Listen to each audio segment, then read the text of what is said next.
यही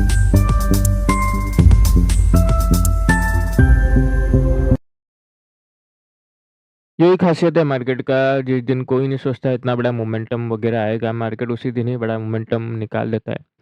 इस चार्ट को हम लोग समझ लेते हैं मार्केट किस हिसाब से बायर और सेलर को बिठाने का कोशिश किया है। देखो सामने से क्लियरली नज़र आ रहा है ह्यूज सेलिंग बैंक निफ्टी करके दिखा है। अपर साइड का जो 58,000 का जो स्ट्रॉन्ग सेलर है ना, ह्यूज प्रॉफिट में बैठ चुके हैं, हम उसको टारगेट नहीं कर सकते। पर ये देखो 57,500 का ब्रेकडाउन के बाद वीक हैंड को मार्केट निकाला नहीं है। रिटेलर तभी सेल किया होगा 57,500 का जब ब्रेकडाउन वगैरह हुआ होगा। तो उसका एसएल तो आसपास मौजूद है। तो कल flat gap up gap down के बाद पॉजिटिव मोमेंटम आया तो हम लोग बाइंग साइड जाएँगे। देखो कंप्लीट रिकवरी का मैं नहीं बोल रहा हूँ। वीक हैंड को निकालने के लिए सिर्फ बाइंग साइड जाएँगे।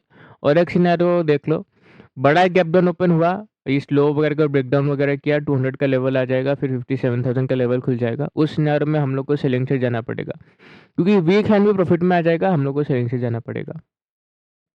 तीसरा सिनेरियो सुन लो, यहाँ पर 57,800 के आसपास मान लो ओपन हो गया, अच्छा खासा गैप अप। उसके बाद नेगेटिव मोमेंटम आया। उसके बाद हम लोग कंटिन्यूएशन में सेलिंग से जाने की कोशिश करेंगे।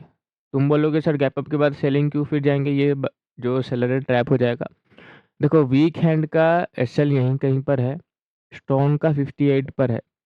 तो गैप अप में वीक हैंड को मार्केट निकाल देगा खुद ही। वीक हैंड गैप अप देख के ही निकल जाएगा। पर याद रखो कैंडल रेड बनना चाहिए।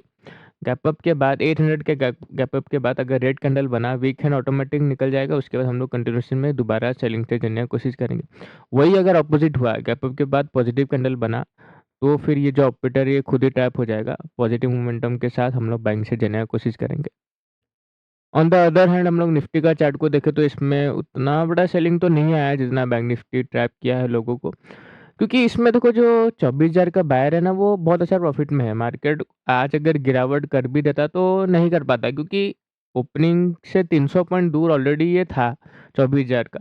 तो ये जितना भी चाहे सेलिंग कर ले, इतना बड़ा गिरावट तो इसमें आना पॉसिबल नहीं था। ऐसा नहीं कि कर नहीं सकता, पर इतना बड़ा गिरावट सामने से किसी को भी नज़र नहीं आ रहा था। तो ये वीक हैंड को निकाला है ज़रूर। 2 दिन से जो बाइंग वगैरह धीरे-धीरे हो रहा था गैप अप के बाद, उनको ही तो ये ज़रूर निकाला है। पर वही बात है, वीक हैंड इसमें सेलर वगैरह बैठ गए हैं जो 24,200 के नीचे क्लोजिंग वगैरह देख के। तो उनको टारगेट करने के लिए हम लोग फ्लैट गैप अप, हल्का-फुल्का गैप डाउन के बाद पॉजिटिव मूवमेंट आए, बाइंग साइड जाने की कोशिश करेंगे। वहीं अगर बड़ा गैप डाउन ओपन हो गया, 24,000 के लेवल के आसपास मार्केट आने का कोशिश किया, तब तो ब्रेकडाउन ही करेगा, क्योंकि ये जो सेलर है प्रॉफिट में बैठ जाएगा, वीक हैंड भी प्रॉफिट में बैठ जाएगा। तो हम लोग को 24,000 का लेवल खुल जाएगा, सेलिंग से जाने की कोशिश करेंगे। गैप अप के बाद नेगेटिव मोमेंटम आया, अच्छा खासा गैप अप के बाद नेगेटिव मोमेंटम आया तो हम लोग सेलिंग साइड जाएँगे। बाकी अगर ये हाई वगैरह को मार्केट ब्रेक किया तो बाइंग साइड जाने की कोशिश करेंगे। ऑन द स्पॉट सिचुएशन थोड़ा चेंज हो सकता है, प्रॉपर कन्फर्मेशन के साथ ही ट्रेड करना। धन्यवाद।